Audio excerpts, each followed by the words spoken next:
साहित्य निधि में आज सुनिए आचार्य चतुरसेन शास्त्री की लिखी हुई कहानी मूल्य। आचार्य श्री की ये श्रेष्ठतम कहानियों में से एक है। प्रस्तुत है कहानी मेरी जुबानी। मैं हूँ सीमा सिंह। सिलहट आसाम से लेकर बंबई तक का लंबा सफ़र हर हालत में एक थकाने वाला सफ़र है। यदि वो गरीब आदमी का तीसरे दर्जे की रेलगाड़ी में हुआ तब तो हर स्टेशन पर बरसाती मच्छरों की तरह गंदे और अशिक्षित मुसाफिरों की भरमार और रेलपेल रहती है और छुआछूत की बीमारियों के रोग जंतुओं के संक्रमण का भय ही भय है। परंतु बड़े आदमी इन तमाम बातों से बरी होने पर भी थकते हैं।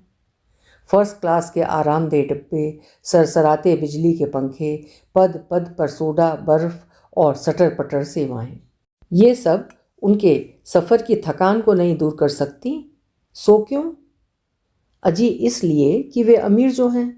उन्हें थकाने के लिए अमीरी का बोझा क्या कुछ कम है। सो अमला और नवीन दोनों ही जब लंबा सफ़र पूरा कर अपनी अपनी अलसाई देह लिए फर्स्ट क्लास के डिब्बे से बाहर आ कीमती फिरोज़ी रंग की कार में बैठे और उससे उतर अपने बंगले की हरी भरी रोसों को पार करते बंगले की दूसरी मंजिल में ठाठ से सजे धजे शयनागार में नत जान नौकरों की अभ्यर्थना स्वीकार करते हुए पहुँचे, तब नवीन ने अपना हैट एक ओर फेंक कर एक आराम कुर्सी पर बैठते हुए अमला से कहा, यह सफ़र भी एक मुसीबत है अमला। मैं समझता हूँ तुम खूब थक गई होगी। मेरे ख्याल में अब तुम ज़रा आराम कर लो, फिर शाम को आज सिनेमा चलेंगे। अमला, जो एकाएक इस नए पति घर में पहली बार आ भौचक सी उस सजे धजे शयनागार की कीमती चीज़ों पर एक दृष्टि डाल खिड़की के पास आ खड़ी हुई थी, पति की ये बात सुनकर धीरे से बोली, धन्यवाद। नवीन ने मुस्कुराकर पूछा, धन्यवाद काहे का अमला? आपकी सहानुभूति का जो आपने मेरे प्रति प्रकट की। ओह, नवीन ने एक जोर की हंसी का ठहाका मारा। इतना हंसते क्यों हैं महाशय? अमला ने होंठ और साथ ही भौहें सिकोड़कर कुछ क्रुद्ध स्वर में कहा। महाशय? यहाँ महाशय कौन है अमला? आप हैं ना? क्या मैं आपको शुद्राशय कहने की ज़रूरत कर सकती हूँ, जिन्होंने उदारतापूर्वक सिर्फ मुझे ही लेकर मेरे पिता के सारे कर्जे की बेबाकी कर दी है। कर्जे की बेबाकी? सिर्फ तुम्हें लेकर? ये तुम क्या कह रही हो अमला? नवीन ने आतुरवाणी से कहा। ठीक ही तो, दूसरा कोई नीच आदमी होता तो मेरे पिता की मोटर, जोड़ी, घोड़ा, मकान, बाग सब नीलाम करा देता, शायद इज्जत भी ले लेता। 5 लाख रुपए कुछ थोड़े नहीं होते महाशय। इस वक्त पिताजी के पास 5,000 रुपये भी तो नकद न थे। तो तुम ये कहना चाहती हो कि उन रुपयों के बदले मैंने तुम्हें ब्याह लिया? ब्याह लिया? ब्याह किसे कहते हैं जनाब? वो प्राणों का विनिमय, जीवन का मोल और आत्मा का पवित्रता का एकीकरण है। वो उस प्रकार का सौदा नहीं जैसा आपने किया है। मैंने सौदा किया है? क्यों नहीं? आपका कर्जा एक आदमी पर था, वो उसे चुका नहीं सकता था। उसकी लड़की आपको पसंद आ गई, उसके बदले आपने कर्जे की बेबाकी कर दी। ये क्या बढ़िया सौदा नहीं हुआ? परंतु परंतु कुछ नहीं महाशय। मैं आपसे कहे देती हूँ कि मैं आपके बनिएपन को घृणा करती हूँ और सदा घृणा करती रहूँगी।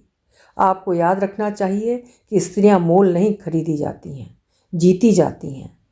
आपने मुझे मोल खरीदा है, परंतु मेरे शरीर को, ना कि मेरी आत्मा को। मेरी आत्मा स्वतंत्र है। मैंने ना आपको वरा है और ना आप मेरे पति हैं। इसी से आप मेरे प्रति जो भी सद्व्यवहार करेंगे उसके लिए सभ्यता की दृष्टि से आपको धन्यवाद देना मेरा कर्तव्य है। ना मैं गंवारिन हूँ और ना असभ्य, जो शिष्टाचार के नियमों में मैं चूक करूँ। एक भीनी मुस्कुराहट नवीन के चेहरे पर आई। उसने छाती पर हाथ धर सिर झुकाकर कहा, आपके सौजन्य और शिष्टाचार की मैं क्यों कर बड़ाई करूँ मिस अमला, परंतु यदि आप आज्ञा दें तो मैं निवेदन करूं कि अभी तो मैंने सिर्फ आपको 5 लाख में खरीदा ही है। अब मैं आपको शीघ्र ही विजय भी करूंगा। मैं जैसा कुशल व्यापारी हूं वैसा ही सफल विजेता भी। मिस अमला, क्या मैं आशा करूं कि कुछ दिन आप इस गरीब के झोपड़े में उसका आतिथ्य स्वीकार कर उसे प्रतिष्ठा प्रदान करेंगी? ये सेवक आपकी सेवा से अपने को कृतार्थ समझेगा। इतना कहकर नवीन चंद तीव्र गति से कमरे से बाहर हो गए। अमला के सारे तीर तमंचे धरे ही रह गए। वो उस शयन कक्ष में कुछ देर होंठ काटती रही और फिर उस फूलों से सजे पलंग पर, जो उसकी सुहागरात के लिए सजाया गया था, गिरकर फूट फूट कर रोने लगी। वैभव से परिपूर्ण महानगरी बंबई की उस वैभवपूर्ण अट्टालिका में सुंदर सुखद छपर खट पर पड़ी अमला गंभीर चिंतन में निमग्न थी। विधि विधान से जिसके साथ सब विवाह विधि पूर्ण हुई, वो कैसे पति नहीं माना जा सकता? कौन शक्ति उसे हिंदू नारी का पति होने से रोक सकती है? फिर नवीन बाबू की आयु यद्यपि कुछ अधिक है, पर वे अतिशय सुंदर, सुगठित और सभ्य व्यक्ति हैं। संपत्ति तो उनके पास अथाह है। सद्व्यवहार और उदारता में भी वे एक हैं। गत 6 माह से अमला का उनका परिचय है। इस बीच उन्होंने कभी भी कोई अभद्र आचरण उसके साथ नहीं किया है। उसके साथ उनका ये विवाह यद्यपि उसकी स्वीकृति से हुआ है, पर यह भी कोई स्वीकृति है? पिता ने जब कहा कि उनकी इज्जत, आबरू, मर्यादा सभी कुछ उसके हाथ में है, बिना उनसे ब्याह किए वे पथ के भिखारी हो जाएंगे, उनकी पीढ़ियों की मर्यादा मिट्टी में मिल जाएगी, तब अमला के पास स्वीकृति को छोड़कर दूसरा उपाय क्या था? पर यह स्वीकृति तो लाचारी की स्वीकृति है। इसमें कोर्टशिप, स्वातंत्र्य, पसंद और प्रेम कहाँ है? इसीलिए उसने उच्च शिक्षा प्राप्त की थी कि इस भांति वो बेच दी जाए। फिर भी अमला के विचार का एक विषय ये था कि आखिर नवीन में उसकी नापसंदगी की चीज़ क्या है। बहुत सोचने पर भी वो उनमें कोई दोष नहीं निकाल पाती, पर उसका गर्वीला हृदय जब इस निर्णय पर पहुंचता था कि ये विवाह उन्होंने रुपयों के बल पर किया है और उस पर उनकी ये गर्वोक्ति कि अभी तो उन्होंने सिर्फ खरीदा ही है, वे उसे विजय भी करेंगे, तो उसका आत्माभिमान हाहाकार कर उठता था और वो कहती थी, नहीं नहीं, कभी नहीं, यह आदमी मेरा पति नहीं है, मैं कभी भी इसको आत्मसमर्पण नहीं करूँगी, कभी भी नहीं, भले ही जान चली जाए। सोचते सोचते उसका मुंह लाल हो आया, आंसू सूख गए। राधा ने धीरे से कमरे में आकर विनीत स्वर में कहा, बहू रानी, क्या आज घूमने चलेंगी? मालिक ने पूछा है, वे मोटर में बैठे इंतज़ार कर रहे हैं। नहीं, मुझे काम है, अमला ने रुखाई से जवाब दिया। परंतु उसने खिड़की से झांक कर देखा, नवीन बाबू कार के बगल में खड़े ऊपर मुंह उठाए अमला की प्रतीक्षा कर रहे हैं। अमला की आत्मा जैसे अकस्मात गल गई। उसने दासी को रोक कर कहा, ठहर राधा, उनसे कह मैं आती हूँ। राधा सुनकर हंस दी और वो मालिक को यह असाध्य सुसंदेश सुनाने चली गई। अमला ने नवीन के पास आकर कहा, आज्ञा पालन में देर हुई, क्षमा कीजिए, क्या मैं पीछे बैठ जाऊं? आप यदि आगे मेरे पास बैठकर मेरी प्रतिष्ठा बढ़ाएं तो अच्छा है, ड्राइव मैं ही करूंगा। जैसी मालिक की आज्ञा। वो चुपचाप कार में बैठ गई। बैठने के समय अत्यंत संयत भाव से उसने अपने कपड़े व साड़ी को समेटकर ठीक कर लिया। नवीन ने मुस्कुराहट छिपाकर धन्यवाद दिया और तीर की भांति कार छोड़ दी। अनंत सागर धरणी से टक्कर ले रहा था। धवल फेन राशि उठती गिरती और गरजती थी।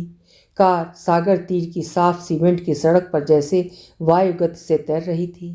लंबे सन्नाटे को तोड़कर नवीन ने कहा, देखा आपने? क्या? इन लहरों का उत्पात अकारण ही अशांत हो रही हैं, तूफानी ढंग से उठती हैं, किनारों पर टक्कर मारती हैं और विफल मनोरथ पीछे लौट जाती हैं।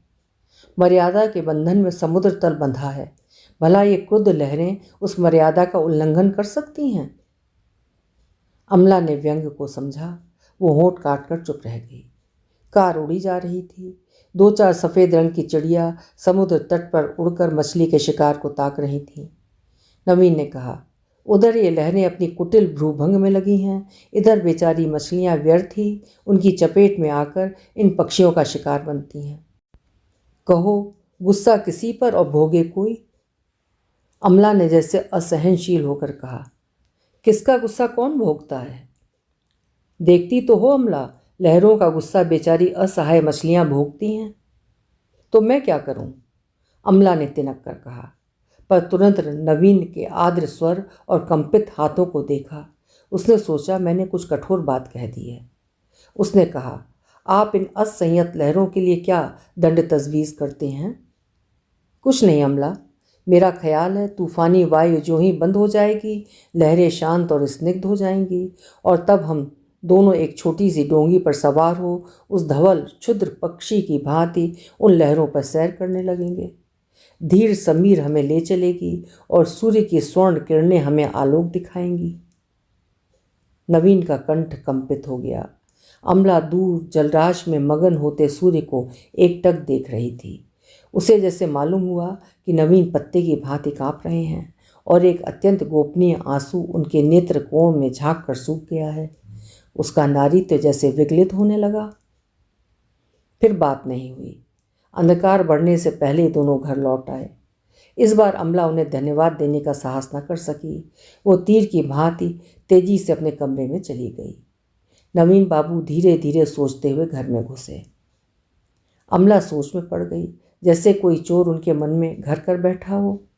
नवीन के प्रति जैसे उसके प्राण खिंच रहे हों।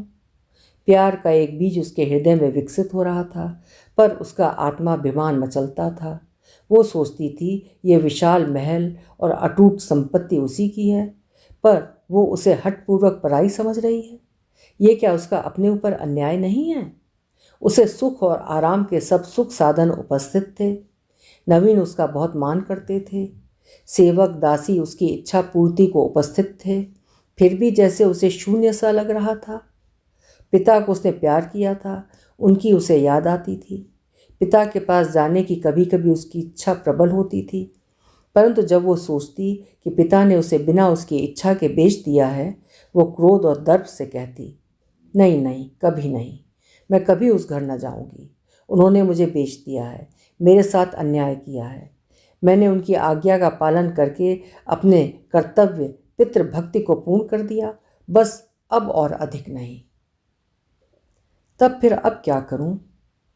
नवीन बाबू के प्रति उसका मन जब खिंचता था तो बेचैन हो जाती थी। कभी कभी उसके मन में होता, मैं उनके हृदय से जा लगूं। स्त्रीत्व की नैसर्गिक गति थी, पर उसकी शिक्षा, संयम, आत्मसम्मान उसे रोकता था। वो कहती, वही क्यों नहीं आकर माफ़ी मांगते? पहले उसका ख्याल था मैं कभी उन्हें माफ़ ना करूँगी। फिर सोचने लगी, अगर सच्चे मन से माफ़ी मांगे तो? परंतु उन्होंने तो मुझे चुनौती दी है। चुनौती? और कैसी गर्वोक्ति है। अभी खरीदा ही है, अब विजय करूँगा। विजय करेंगे वे? नहीं नहीं, कभी नहीं देखूंगी कैसे वे विजय करते हैं। क्रोध और अभिमान से ओत-प्रोत अमला तड़प कर पलंग पर लौट जाती, फिर रोने लगती। रोते रोते उसका अभिमान गल जाता, वो फिर उन्हीं बातों की सोच में पड़ जाती। इधर 3-4 दिन से उसकी भेंट नवीन बाबू से नहीं हुई थी। वो प्रतिक्षण उनके आने की प्रतीक्षा कर रही थी, पर वो सुन चुकी थी कि उन्हें बहुत ही काम है और वे बहुत व्यस्त हैं। ओह, कैसे दुख का विषय है कि वो किसी काम में बिल्कुल भी व्यस्त नहीं है। कोई कैसे व्यस्त रहता है? उसका मेधावी मस्तिष्क किसी काम में व्यस्त रहा चाहता था। एकाएक उसके मन में आया, क्यों ना मैं कहीं कोई नौकरी कर लूं। जब मैं उन्हें पति ही नहीं मानती, ये घर ही जब मेरा नहीं, तब अतिथि की भांति पड़ी क्यों रहूं? मैं उन अधम स्त्रियों में नहीं हूं जो पुरुषों पर आश्रित रहती हैं और उनका भार कहाती हैं। मैंने एमए पास किया है, मुझे चेष्टा करने से कहीं भी एक अच्छी नौकरी मिल सकती है।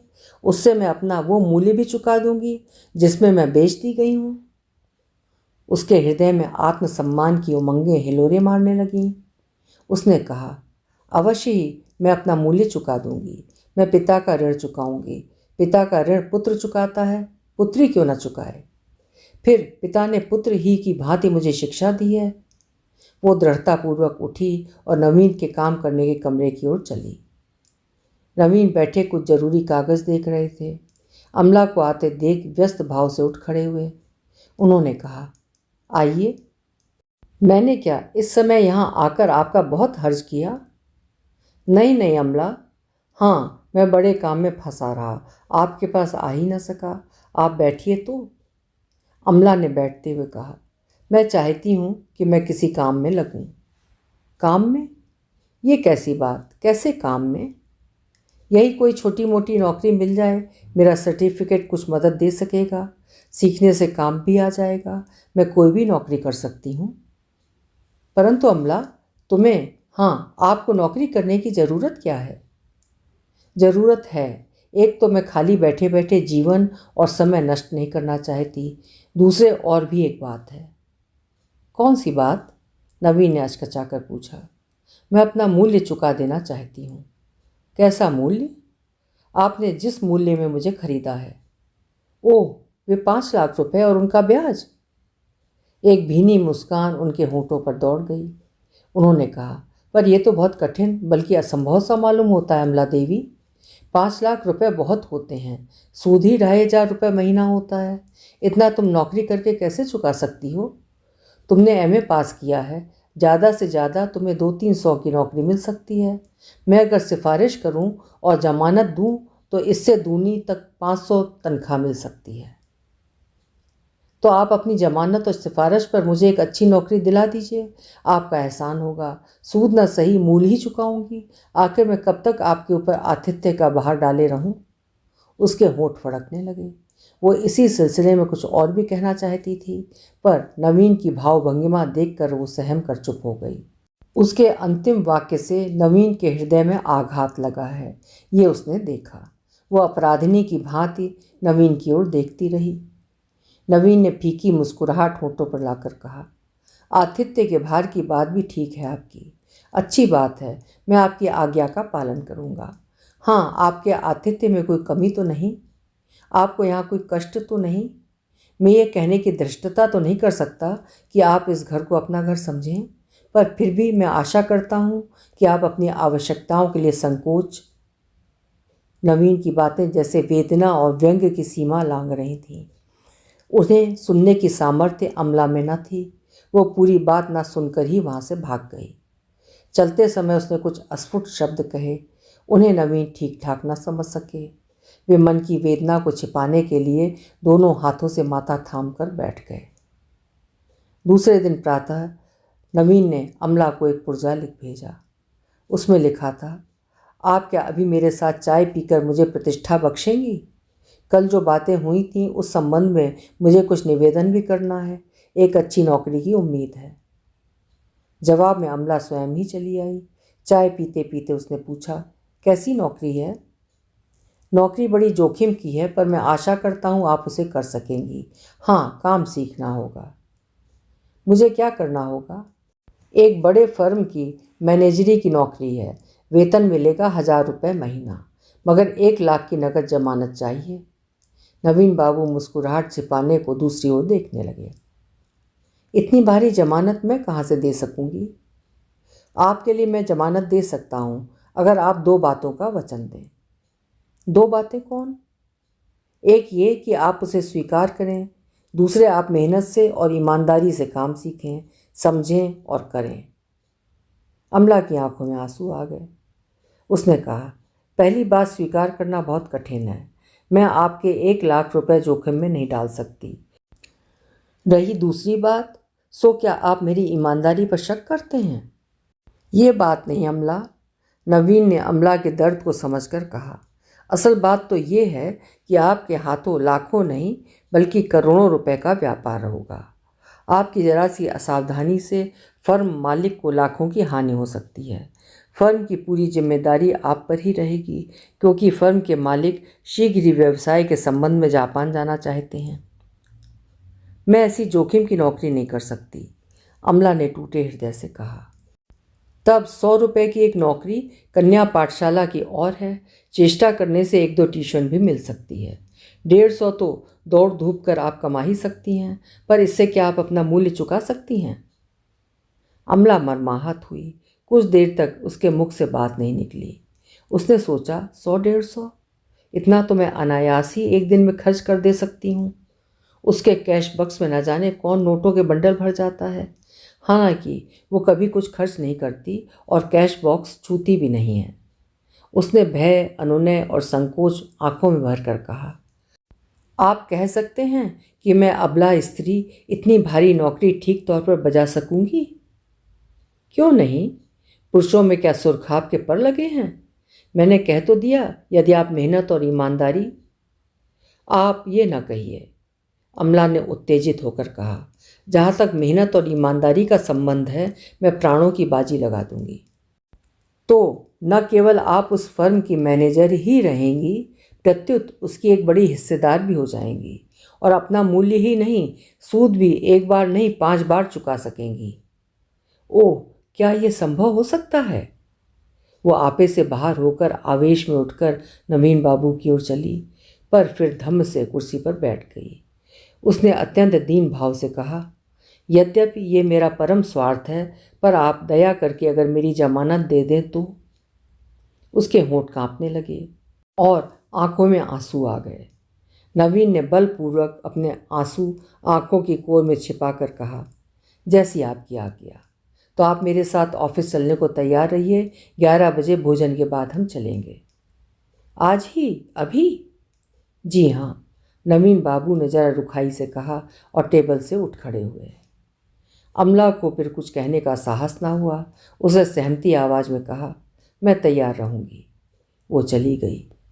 नवीन बाबू जब अमला को साथ लेकर अपने ऑफिस में पहुंचे और ऑफिस के हिंदुस्तानी और यूरोपियन कर्मचारियों का अभिवादन ग्रहण करते हुए अपनी शानदार टेबल पर और अमला को एक कीमती कुर्सी पर बैठने का संकेत कर स्वयं भी बैठ गए, तब अमला ने विस्मय विस्फारित आंखों से नवीन बाबू की ओर देख मानो मनी मन कहा, ऐसा तुम्हारा वैभव है?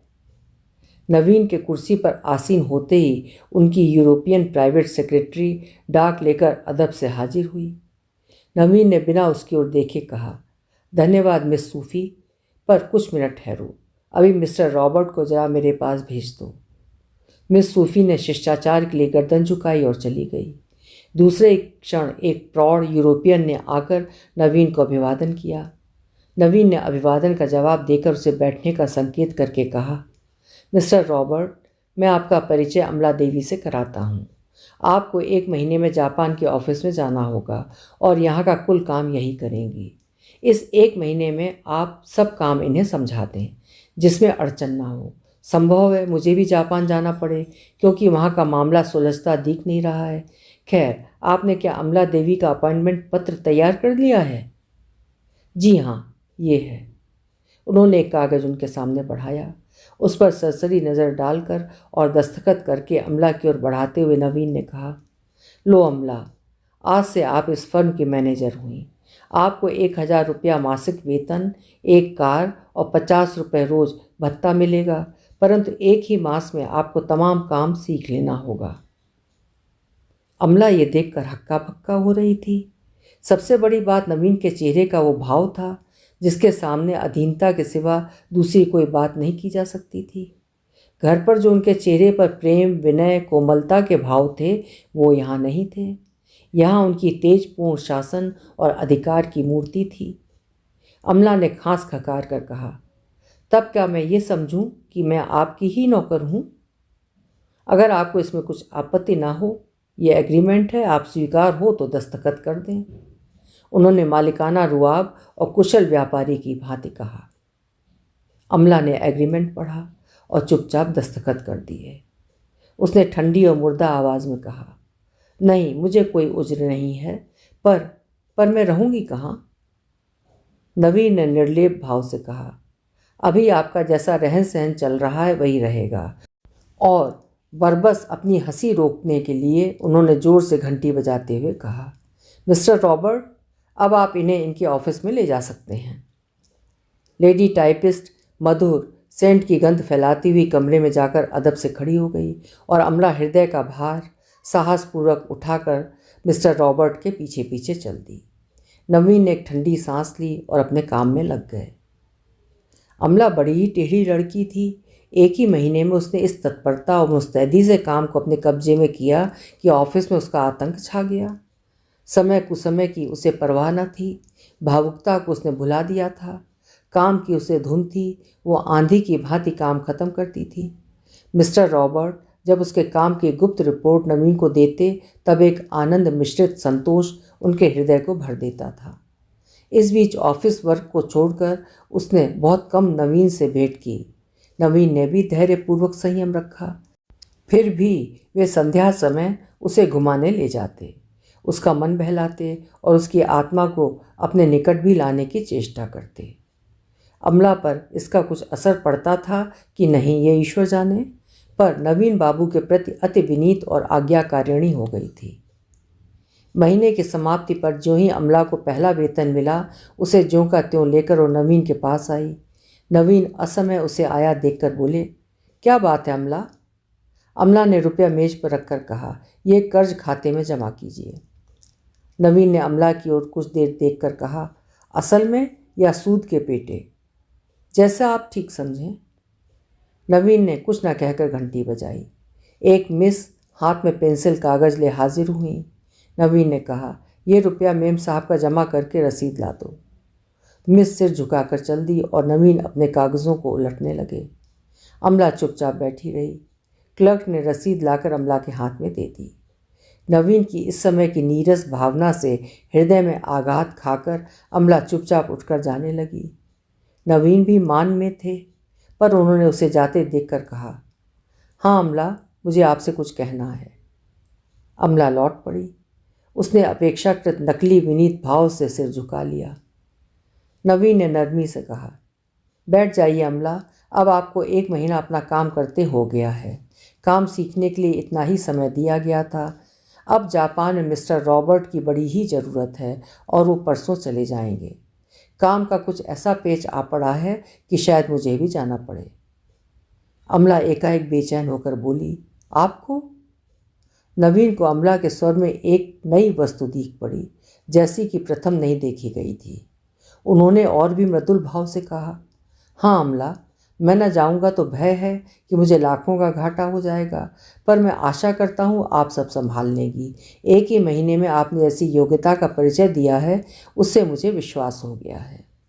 अमला का कंठ स्वर काँप गया, पर उसने कहा, आपके न होने पर मुझे भय है। नहीं नहीं, मैं एक क्षण भी वहाँ व्यर्थ नहीं ठहरूंगा। जो ही परिस्थिति ठीक हुई मैं लौट आऊँगा। इन 2 दिनों में अब हमको बहुत काम करना होगा।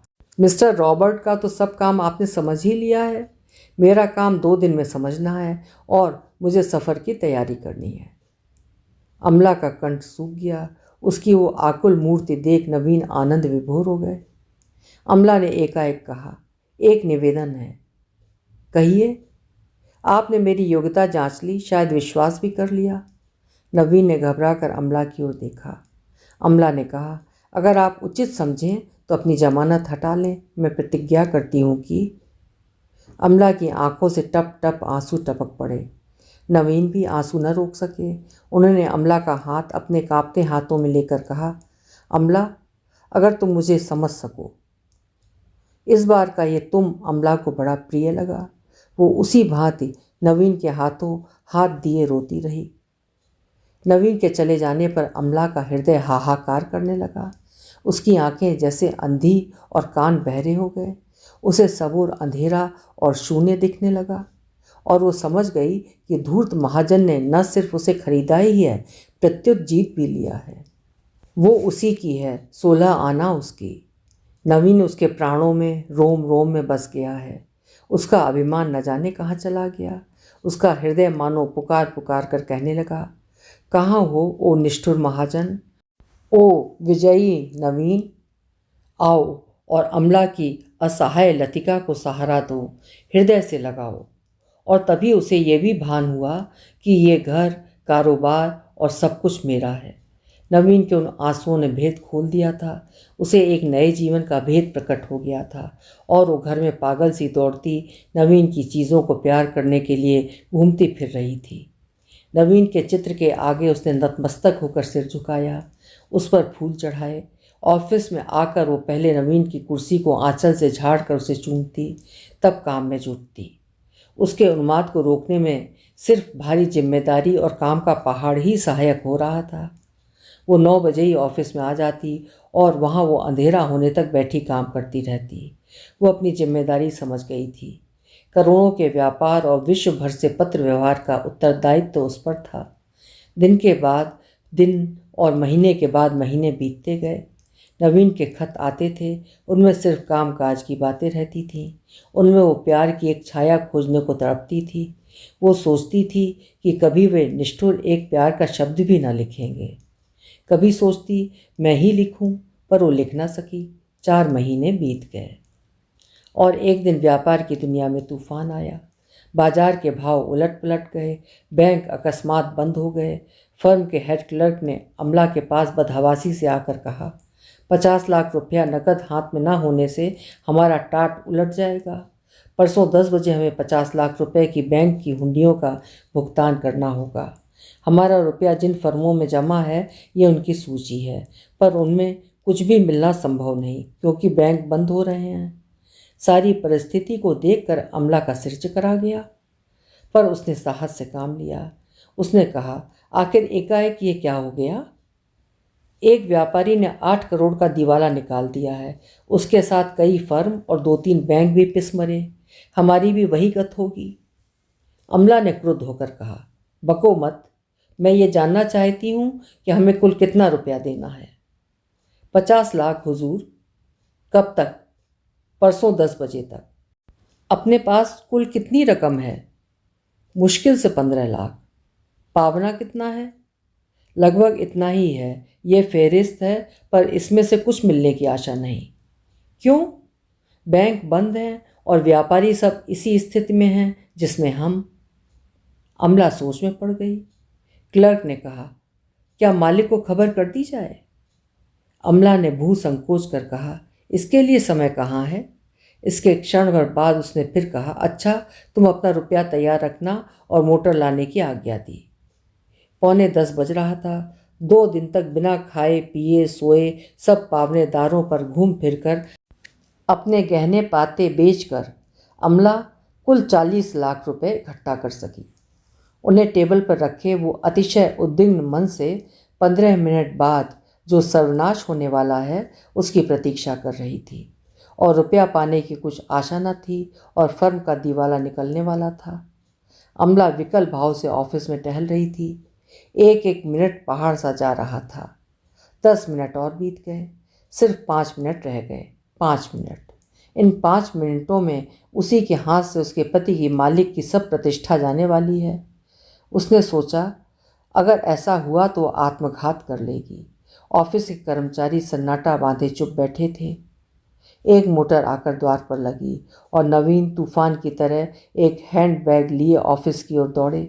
कर्मचारियों के मुंह से चीख निकल गई। अमला ने समझा वो घड़ी आ गई। उसने दराज से पिस्तौल निकाली और दूसरे क्षण वो नवीन की गोद में मूर्छित थी।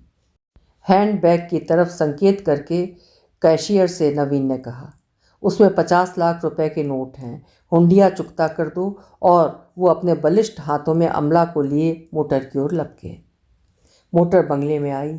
अमला होश में आ गई थी और स्वप्न की भांति बीती घड़ियों को स्मरण कर रही थी। अमला ने भयभीत होकर कहा, वे हुंडियाँ? संकट टल गया प्रिय, हुंडियों का भुगतान हो गया। साथ ही ये तुम्हारा कमीशन 40 लाख रुपया है। मैंने कहा था ना कि अच्छी नौकरी है। आज मैनेजर हो, किसी दिन हिस्सेदार बन जाओगी और अपना 5 गुना मूल्य चुका सकोगी। तुम्हारा मूल्य मैं कभी न चुका सकूंगी स्वामी। अमला ने नवीन के हृदय में मुंह छिपा लिया। अमला को अपनाकर नवीन कृतकृत्य हो गए। वही बंबई से आसाम तक का लंबा थकाने वाला सफ़र दोनों कर रहे थे। एक बार पिता का आशीर्वाद प्राप्त करने की लालसा अमला न रोक सकी। इसी से दोनों जा रहे थे। हाँ, थकान के स्थान पर स्फूर्ति, उमंग और जीवन था। दोनों ने दोनों को पा लिया था। अभी आप सुन रहे थे आचार्य चतुर्सेन शास्त्री की लिखी हुई कहानी मूल्य।